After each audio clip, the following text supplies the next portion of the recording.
This is a hamstring curl on the ball.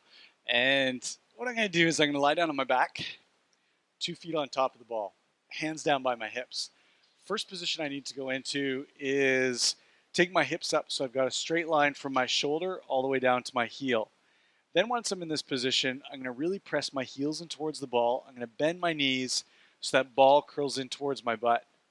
And then I'm going to return it back so my body's in a nice straight position again. So it looks like this. It's an exhale, curl in, hips staying up as high as possible.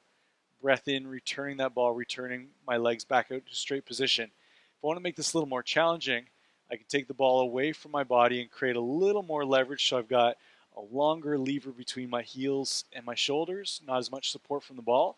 It's an exhale, curling that ball in, and then breath in as I return my heels back out. Now there's an option if you want to increase the level of difficulty on this one. We can do single legs, and it'll look something like this. What I'm going to do is plant my right heel on the ball, left foot comes up, and then I'm going to do a curl with just one foot pressing into the ball, and then extend that leg back out. Notice my hips stay up nice and high off the floor. Exhale, curl, breath in, return. And that's hamstring curl on the ball.